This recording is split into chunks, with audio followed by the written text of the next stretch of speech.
Hi everyone, I welcome you to my channel and this will be lecture 2 on inverse trigonometric functions. Like the last video, we'll be solving few questions on exemplars. And today this will be the question 1, that is prove that cot inverse 7 plus cot inverse 8 plus cot inverse 18 is equal to cot inverse 3. And we know like cot inverse 7 can be written in terms of tan inverse 1 by 7 because we know that cot inverse x can be expressed as tan inverse 1 by x for x greater than 0. So therefore cot inverse 7 can be written as tan inverse 1 by 7. And next cot inverse 8 also can be written as tan inverse 1 by 8 plus this will be tan inverse 1 by 18. Now in this two function, that is tan inverse 1 by 7, tan inverse 1 by 8, so you can use the tan inverse A plus tan inverse B formula. So this is equal to tan inverse 1 by 7 plus 1 by 8, 1 minus 1 by 7 into 1 by 8, and this one will keep as it is, that is tan inverse 1 by 18. Okay, now now we are going to simplify this. Okay, this is equal to tan inverse. So if you simplify this, if we simplify, this is 7 into 8, 56, and so it is 56 minus 1. Okay, and numerator also, the LCM is 56. Okay, then in 8 plus 7, this is 50. And tan inverse 1 by 18 will write as it is. Tan inverse 18. Okay. Now next, tan inverse. Okay, this 56 and 56 we can cancel. Tan inverse 15 and 56 minus 1, that is 55, plus tan inverse 1 by 18. So you can cancel this. So it's if we cancel, that is 5 3s are and 5 11s are. So this is equal to tan inverse 3 upon 11 plus tan inverse 1 upon 18. Again, we'll repeat the formula, that is tan inverse A plus tan inverse B. Yes, so what is the next step? Tan inverse 3 by 18 plus 1 by 18, then 1 minus 3 by 11, 3 by 11 plus 1 by 18, 1 minus 3 by 18 into 1 by 18. So now if we simplify, tan inverse, so we'll take LCM. What is the LCM? 11 into 18. So it's 11 into 18, and this gives us 11 into 18 minus 3 into 3. Okay, so similarly in the numerator, 11 into 18,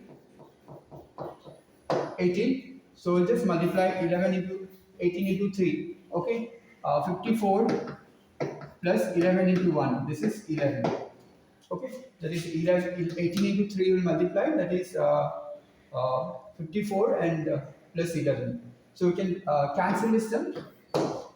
So what is the next expression? So next term is tan inverse. Okay, 11 into 18. We'll just multiply 11 into, first we'll cancel this, 11 into 8. This is 88. Then 11 ones are 11 plus 8. So 11 plus 8, that is 19. 19 minus 3, that is 54 plus 11, that is 65. Okay, 65. So now tan inverse 198 minus 3, that is, this gives us 195 and 65. And we know that like 195 is a multiple of 65. So 65 ones are 65, 65 threes are 195. Okay, this is equal to tan inverse 1 by 3. So which is equal to cot inverse 3.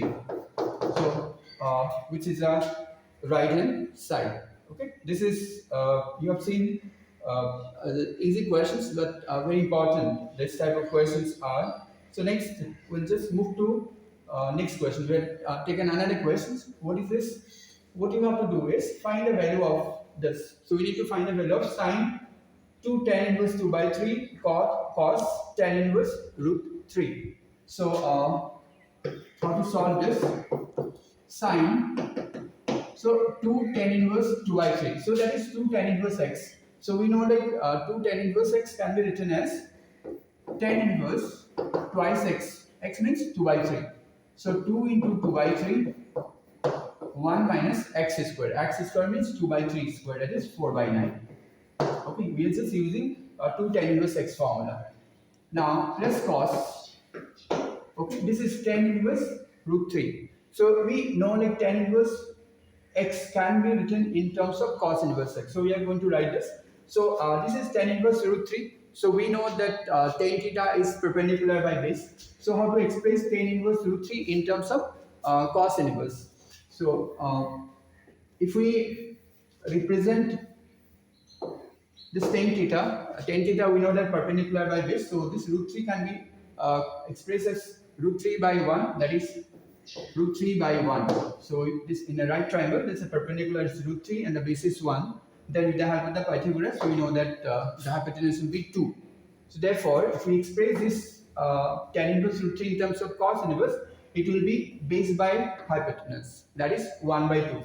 So that can be tan inverse root 3 can be expressed as cos inverse, that is half. Yeah, we know that. In fact, you can directly write tan inverse root 3 as cos inverse 1 by 2. So next, sine tan inverse. So it will be 4 by 3, 4 by 3, and this will be 9 minus 4. Okay, that is 5 by 9. Plus, so this is cos inverse x. Cos inverse x will give us x. This is half. So you get this is half. Okay, next. Okay, this is also a very simple question. Okay, sine tan inverse. So if you cancel a 9 by 3, so 3 3 is 9, and you can just multiply 4 into 3. That is 12 by 5. So it can be written as 12 by 5. Yes. So 12 by 5 plus half. Yeah. So now similarly, like this steps. So this tan inverse will write in terms of sine. Tan inverse in terms of sine. So how can you write this? Again, tan theta we know it can be expressed as its perpendicular by base. So in a right triangle, that perpendicular is 12 and the base is 5. So using the Pythagoras, so we know that hypotenuse will be 13. Now how to express tan inverse 12 by 5 in terms of sine? So sine, it will be sine inverse perpendicular by hypotenuse, that is it will be 12 by 13. So that is equal to sine inverse 12 by 13, that is 12 by 13. Okay, plus half. This is equal to 12 by 13 plus half. 12 by 13 plus half. So now this one, this can be expressed as, so just take the LCM. This is 26, LCM 13 and 2, 26. So 12 into 2, that is 24 plus 13. Yes. Okay. This is 24 and 13. So this gives us 26, and this will be 37. Okay. So this is the value for the second questions. Similarly, okay, we are going to solve this question, that is solve the equations. Okay, these types of questions are very important. How to find the value of x. Okay, how to find the value of x. Now, okay, for this, what I'm going to do is, Okay, the sine inverse 6x, and we'll bring this one, we'll transpose this one to the right hand side. This is pi by 2 minus sine inverse 6 root 3x. We'll transpose this side. Now, what we'll do is, okay, we'll take sine both sides, so it will be sine inverse 6x, okay, sine inverse 6x equal to, okay, sine minus pi by 2 plus sine inverse 6 root 3x. Done. So this gives us 6x, and of course this is minus. Yeah, this is minus. Okay, you can take minus common, and we know that sine minus theta is minus sine theta. So this you can take minus common. So it will be sine, then what's left out? Sine pi by 2 plus sine inverse 6 root 3x. Yeah. So this is sine pi by 2 plus theta. So we know like sine pi by 2 plus theta is cos theta. So this gives us the next steps, that is 6x minus, okay, sine pi by 2 plus theta. Sine pi by 2, sine pi by 2 plus theta is cos theta. Cos theta. We can take this is theta. That is sine inverse 6 root 3x. Right? Sine inverse 6 root 3x. Next, 6x minus cos. Now we know like sine inverse, again we will write in terms of cos. So if you write in terms of cos, right, it can be written as cos inverse 1 minus, because we know like sine inverse x is equal to cos inverse under root 1 minus x square. So we'll be using this, okay, formula, that is 1 cos inverse 1 minus x square. What is x? 6 root 3x. So if you square it, this is 6 squared 36. 36, that is 6 root 3x. So 36 into root 3 square 3 into x. Okay. So 36 into 3, that is 108. So it will be 108 x square. Okay, 1088 x square. So next, okay, this is 6x, and this is cos inverse. This will give us under root 1 minus 108 x square. 108 x square. And next, 6x. So we'll just square both sides. So if you square in both sides, this will be 36 x square, and this will be 1 minus 108 x square if you square both sides. And then we'll transpose this one. If we transpose to the left hand side, 108 plus 36. So 108 x square plus 36 x square equal to 1. Okay, this gives us 108 plus 36, 144 x square equal to 1. So this implies x square equal to 144. So therefore x equal to plus minus 1 by 12. So which is the solution for this which is a solution for this particular trigonometric equations. Okay, yes. So we're just going to solve. This will be the last question for this today's video, and we'll continue this particular series. And thank you so much for watching my video. And if you have not subscribed the channel, please do subscribe. Okay. And next we are going to after this one, and we are going to take videos on next chapters, that is matrices and determinants. Okay, and please keep watching. Next, how to solve these questions? Find the greatest and least value of sine inverse x square plus cos inverse x whole square. Okay, how to find the value greatest and the least value of this particular function.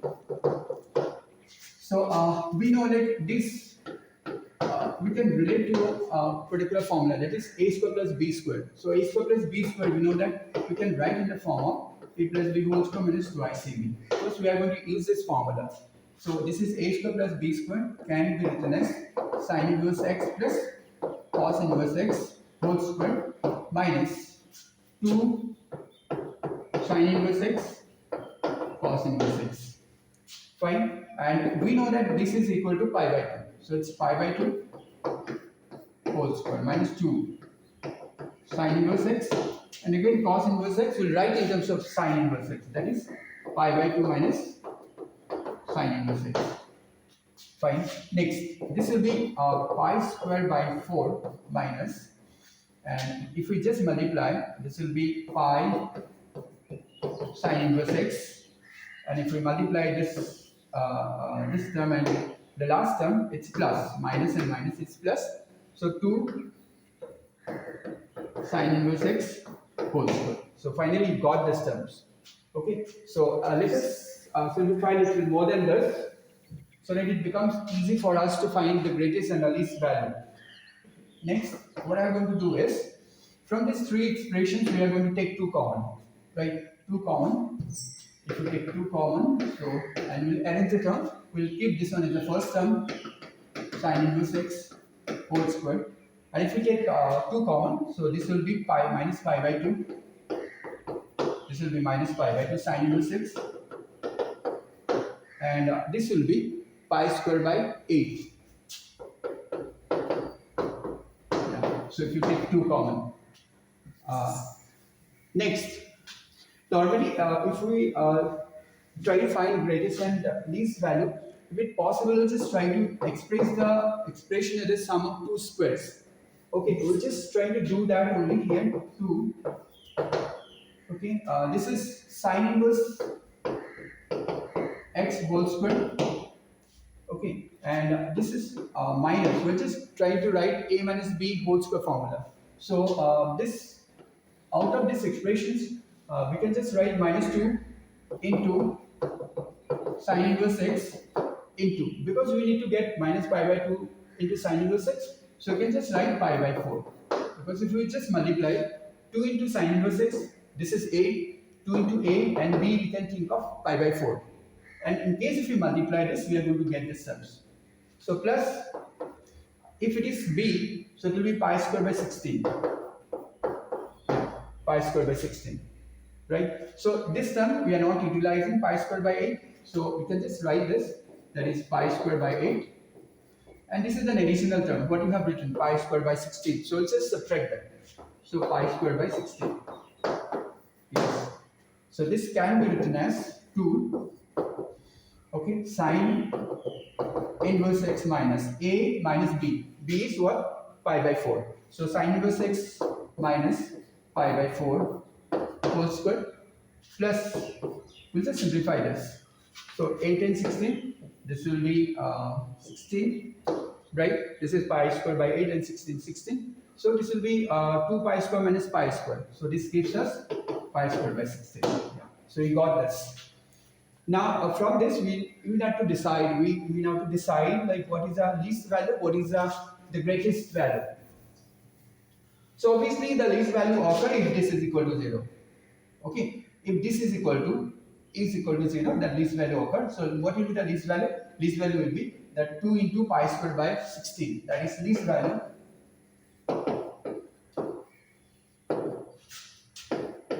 2 into pi square by 16. That is pi square by 8. Okay, now how to find the greatest value? Okay, so this is a difference of 2 numbers. Okay, to find the greatest value, so we'll substitute sin inverse x as minus pi by 2. Okay, we'll substitute sin inverse x as minus pi by 2. So in that case, if we take minus common, so we're going to get this expression. From this expression, we get the greatest or the highest value. Okay, so this is left for you to find out. So substitute sin inverse x as minus pi by 2 and find the greatest value of this particular functions. Okay, and with this we'll just sign off, and thank you so much for watching my video. Thank you.